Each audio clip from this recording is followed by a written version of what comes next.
Welcome to the Life at a Glass podcast. If you have not already subscribed, go ahead and hit the subscribe button. Or if you're watching me on YouTube, because I try to record videos sometimes and I'll post them over on YouTube. So go ahead and make sure you subscribe because I publish these episodes Tuesday, Wednesday ish. And it's all about topics related to life and business. That's why I call it Life at a Glance podcast.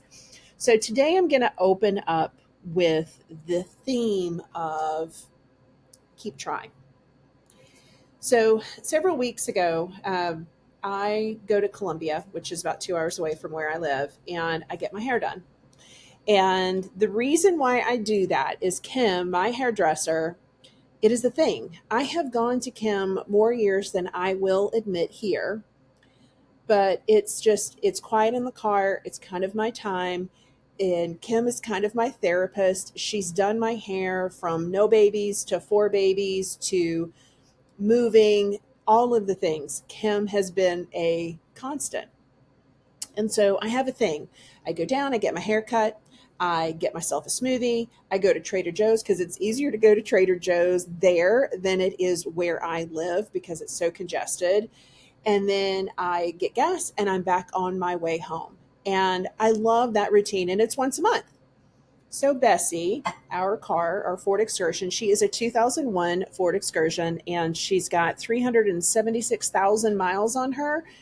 She keeps ticking. Well, about 3, 4 weeks ago, I was in Columbia, got my hair cut, and I was on my way to get my smoothie, and things didn't feel right. Kept going, went to Trader Joe's, and then I had enough distance that I could go to get gas before I was coming home. And I'm like, no. And y'all, I'm conservative. Like, I am not going to push it. So I very quickly pulled off into a parking lot and I called because when we lived in Columbia, I had a diesel mechanic there. And so I called him and he remembered me, even though it's been 10 years. And he's like, I remember you, Miss Melogy. And he doesn't work on diesels anymore. I'm like, oh, well, who would you recommend? And so it was here and there. And ultimately, a cop drove by and I flagged him down. And I thinking, like Daniel and the guys that he flies with, cops are friends and they know people. They got a guy, right? And so I'm like, do you know of anyone? And I just happened to pick the cop who had just moved from Boston 6 months ago. Anyway, so we Google and we use a Google review. And I'm like, okay, he's got 5 star. I'm reading through the thing and it's very close. So I have the car towed. I get a lift, get a rental car, get home. And I'm thinking I'm going to have my car back within the next 2 weeks. Week goes by, not ready. Week goes by, not ready.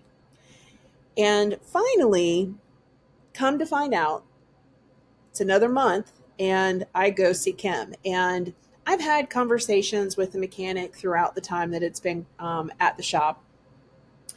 And I said, all right, I'm coming to Columbia and I'm going to stop by the shop. Because I'm just at this point, I'm like, I need Bessie back, right? I need to figure out, I'm getting stressed. It's been so much time. In my mind, repair costs are huge.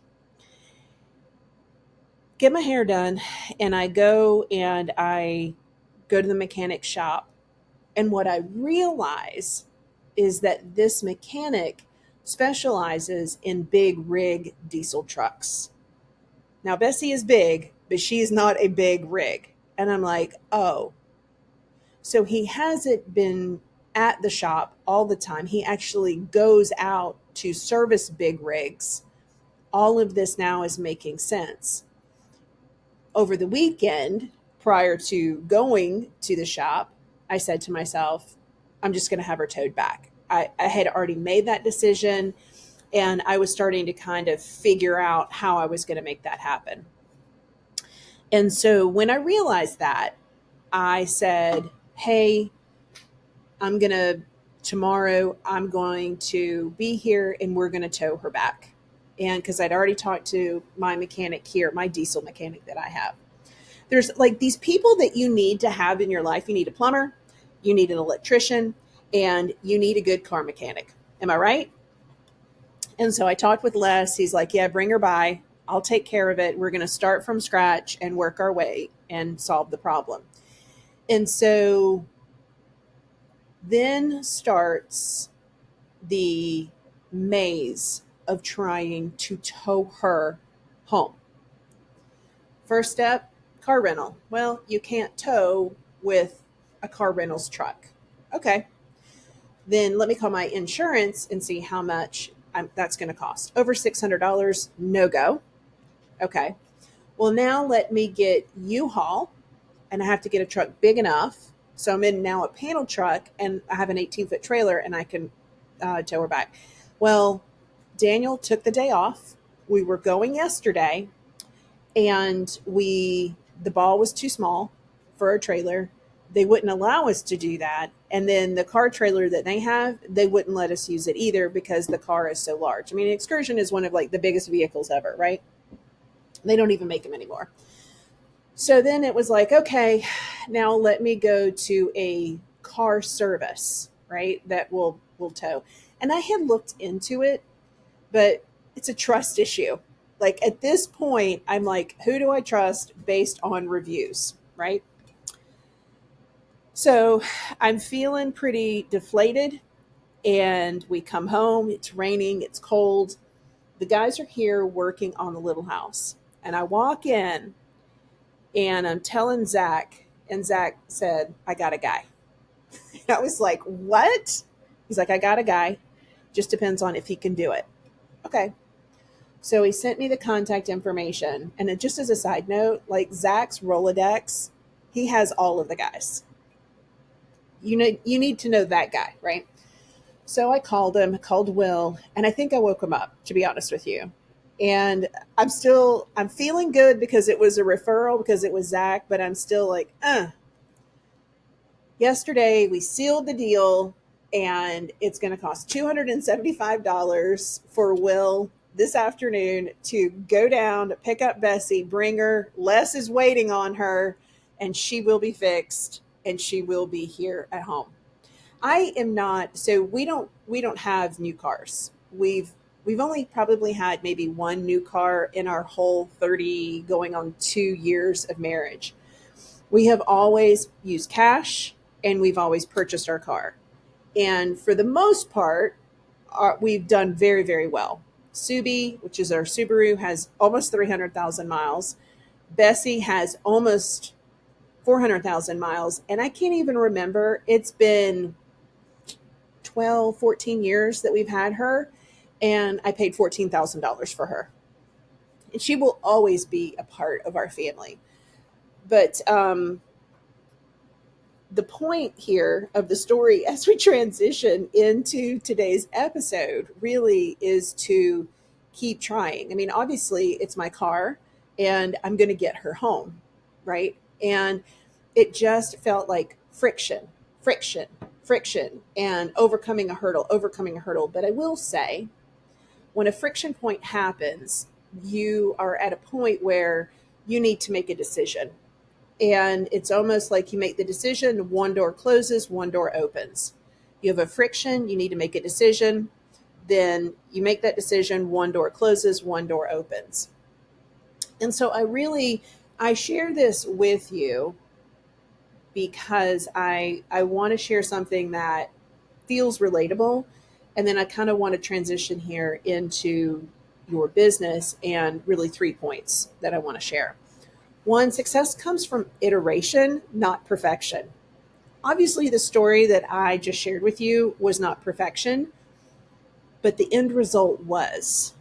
Like, I met Will yesterday. I gave Will my money. And even then, like he's asking for money, and I go back out to Zach and I'm like, hey guys, is this normal? Is this right? Is this okay? And every guy that's working on the little house out there is like, yeah, I just left money in his truck. He tows it where I needed to go. This is small town living, friends, small town living.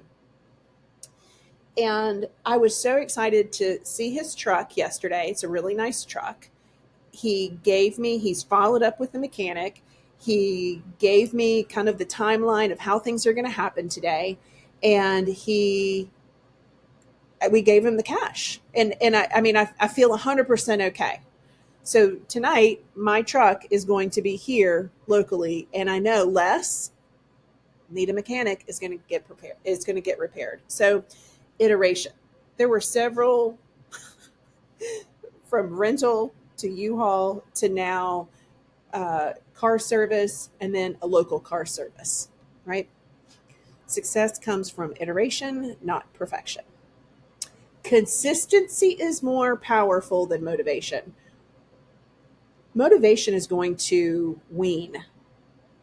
And as entrepreneurs, it is very difficult to stay motivated all the time. Like, bless those who just have that mindset that no matter what adversity, and typically when we face adversity, it is a combination of life adversity and business adversity all at the same time.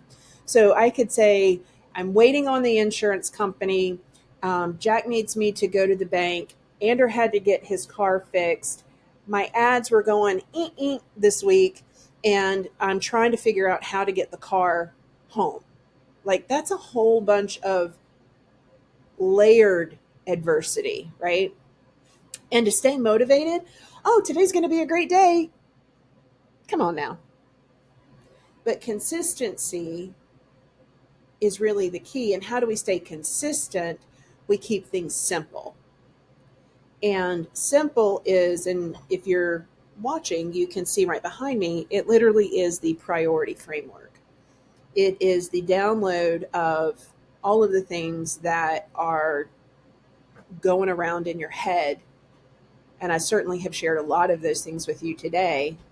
And then asking the qualifying question, where should I focus my time and attention?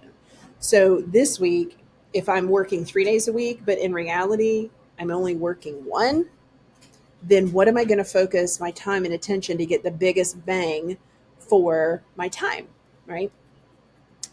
And the 3 things a day, the 3 things that I can focus on keeps me consistent, because my motivation, it's not going to be consistent, right? Every challenge is a pivot opportunity. So let's think about that. When I was like, okay, I need to take control of the situation. And part of, all of this, if you think about it, the keep trying, it's about gaining control. At the root of what we're looking for, it's clarity, it's confidence, and it's control. And so if we know where we're going and how to get there, like, we can control all of that, right? But at every action, even though it was not perfect, rent a car from a Alamo. Can't do that, pivot. All right, now I'm going to get U-Haul and use my trailer, pivot. Now I'm going to use U-Haul and U-Haul's trailer, pivot. Now I need to go home and try to figure out what a good car service is, pivot. Not comfortable there, go in and talk with the guys. I got a guy, success. Think about how many steps and how many iterations. It has been the same thing with what I do in my business. That ads dashboard, success comes from iteration, not perfection. The consistency is more powerful than motivation, because when my ads are not doing what I want them to do, I am not motivated. Every challenge is a pivot opportunity. I dropped Daniel off at work this morning, and last night, maybe I had a pity party for myself. And today, putting my big girl pants on, I'm like, nothing's going to change unless I change it. I've been doing this for XYZ time, so I need to change my approach, i.e. iteration, so that I could be consistent. Every challenge is a pivot. It is a consistent theme. It doesn't matter. And I'm so happy that this podcast is life at a glance. And I hope that the stories that I share, the points that I share, are relatable to you, because at the end of the day, we we are alone. At the end of the day, we are working from home, or maybe we have a full-time job and we're trying to start our business.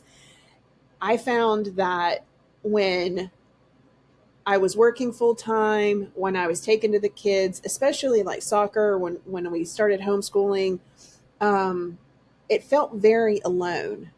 And for me, what I needed was something that was relatable, someone that could understand the experiences and the things that I was feeling. That maybe, mom's on the soccer field, like even the children's consignment sale, they're like, oh, that's great. They had no idea what that thing was. And forget about telling them and explaining what my virtual business, online business is, right? So I think it's important that we make these connections, that we have these conversations every week. And I hope today that you're feeling keep trying, because success comes from iteration, consistency is more powerful than motivation, and every challenge is a pivot opportunity. Until next week, take care. We'll talk soon.